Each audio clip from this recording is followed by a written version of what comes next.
रहमतो नूर की बारिश में नहाया हुआ है, जिसने होठों पे दुरूदों को सजाया हुआ है, उसको सीने से लगाकर मुझे रोना है बहुत। शहर तैयबा जो अभी देख के आया हुआ है, उसको सीने से लगाकर मुझे रोना है बहुत। शहर तैयबा जो अभी देख, हाँ आने दीजिए।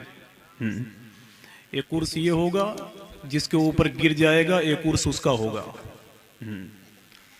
आप बैठो ना भाई। अब यहाँ मुतमईन होकर 2-4 मिनट मुझे सुन लीजिए, उसके बाद में इंशाअल्लाह।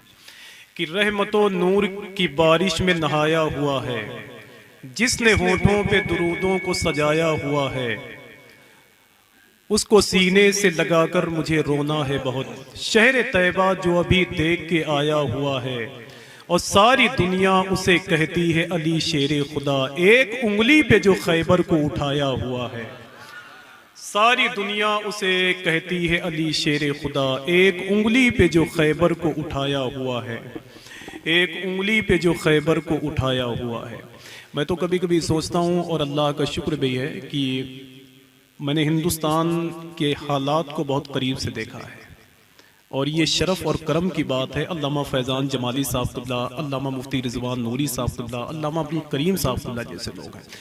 मैंने अपनी बहुत कम उम्री में, अल्लाह का शुक्र है कि हिंदुस्तान में एक पायदान पे लोगों ने मुझे खड़ा होते हुए देखा है।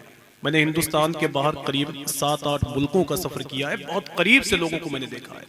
बगदाद शरीफ भी देखा, जॉर्डन भी देखा, दुबई भी देखा, सऊदी अरब करीब 5 मरतबे देखा। ये सारी जगहों को देखने के बाद में मेरे दिलो दिमाग में एक ही बात है, न समझोगे तो मिट जाओगे हिंदी मुसलमानों, तुम्हारी दास्तां तक भी न होगी दास्तानों में। समझ रहे हैं आप? अपने जज्बात को काबू में रखो। हिंदुस्तान के जो हालात हैं, इसके बारे में मैंने भी 2-4 हफ्ते पहले इलाहाबाद की ज़मीन पर एक शेर पढ़ा था कि एक शेर मैंने पढ़ा था कि वो मेरे जहन में इस वक्त नहीं आ रहा है कि बाज़ सूरज से मगर आंख मिलाकर होगी।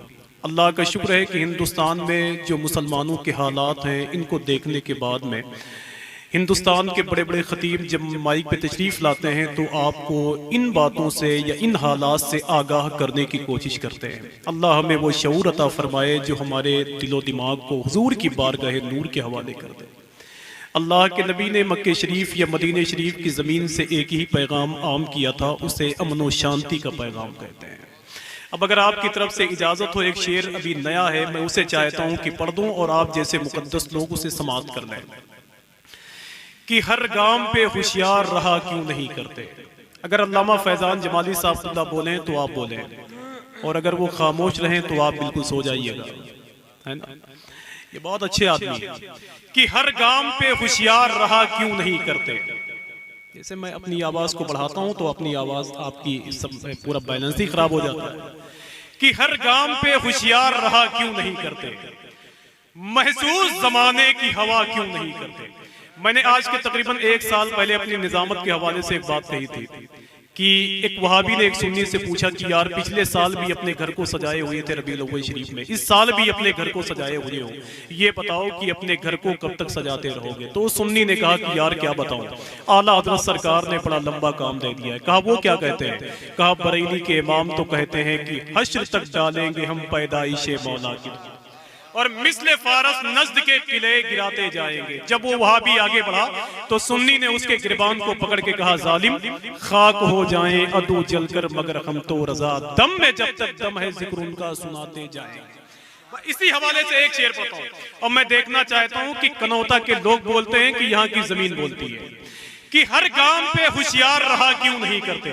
अगर अल्लाह ने दोनों हाथ दिया है तो उसका बेहतर इस्तेमाल कर लो आप। अगर आप अब नहीं बोलोगे तो आने वाला वक्त आपको बोलने नहीं देगा। जहां गुलामे नबी तशना काम बोलते गए, वहां पे साकी तो साकी है जाम बोलते गए, और जबान कटने का खतरा जहां भी होता गए, वहां पे सिर्फ नबी के गुलाम बोलते गए।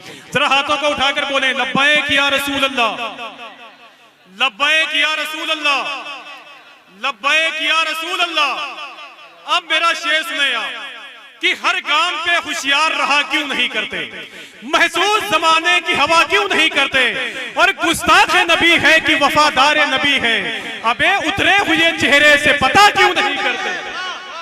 कि गुस्ताख नबी है कि वफादार नबी है। उतरे हुए चेहरे से पता, आप बोलेंगे उतरे हुए चेहरे से पता क्यों नहीं करते। मैंने एक शेर पढ़ दिया था अजमेर शरीफ के रावजी मुजावरों के हवाले से, पूरी दुनिया में सुनने वालों की तादाद मिली कि दरे ख्वाजा तुम्हारे बाप की जागीर थोड़ी है। इस शेर को मैंने पढ़ा था, लेकिन अब रावजियत के मुंह पर एक तमाचा है और मैं जानता हूं कि अगर पढ़ा लिखा दिमाग यहां मौजूद है तो मेरे इस शेर की तायीद करेगा। मुझे दाद नहीं चाहिए, शेर की तायीद चाहता हूं। समझ रहे हैं? यहां एक शेर पढ़ो, इतना जिक्र करते हैं मौला अली सरकार का, अल्लाह तौफीक नहीं देता कि अबू बकर सिद्दीक का भी जिक्र कर ले। गलत नहीं कर रहा हूं, देखें आप कि हर काम पे होशियार रहा क्यों नहीं करते। कनौता वालों, आपकी मोहब्बतें चाहता हूं, ये आवाज बहुत दूर तक जाएगी, पूरी दुनिया के लोग इसे सुनेंगे इंशाअल्लाह, कि हर काम पे होशियार रहा क्यों नहीं करते और महसूस जमाने की हवा क्यों नहीं करते। गुस्ताख नबी है कि वफादार नबी है, उतरे हुए चेहरे से पता क्यों नहीं करते और औलाद पैगंबर की सना करते हो लेकिन असहाब मोहम्मद की सना क्यों नहीं करते। औलाद पैगंबर की सना करते हो लेकिन असहाब मोहम्मद की सना। आप एक नारा लगाइए भाई, एक नारा लगाइए आप, माशाल्लाह खड़े हो जाइए। आवाज नहीं निकल रही है, ऊंचाई बहुत है इसलिए बोल नहीं मिल रहा। ये मेरा इलाका है गोंडा जिला, अल्लाह का शुक्र है हिंदुस्तान भर में जाता हूँ, निजामत करता हूँ। समझ रहे हैं? एक शेर पढ़ता हूं, देखें कि हर काम पे होशियार रहा क्यों नहीं करते। थोड़ी सी अपनी आवाज को बुलंद करें और मिलके बोलें लब्बाइक या रसूल अल्लाह। एक शेर से फायदा उठाना चाहता हूं, देखें आप कि हर काम पे होशियार रहा क्यों नहीं करते और महसूस जमाने की हवा क्यों नहीं करते। गुस्ताख नबी है कि वफादार नबी के, उतरे हुए चेहरे से पता क्यों नहीं करते। और अबू जहल अगर हो तो कोई बात नहीं है, अबे मोमिन हो तो अहमद की सना क्यों नहीं करते। मोमिन हो तो अहमद की सना क्यों नहीं करते। आइए इसी माहौल में हिंदुस्तान के एक बड़े खतीब को आपके हवाले कर रहा हूं, जिसको दुनिया खतीब अहले सुन्नत हुजूर शाह अल्लामा फैजान जमाली साहब खुदा के नाम से मौसूम करती है। आइए नारों से इस्तकबाल कर ले। नाराए तकबीर। सब हाथों को उठाएं, वरना इनको आते हुए देखा है आपने, बगैर तकरीर किए हुए जाते हुए भी मैंने देखा है।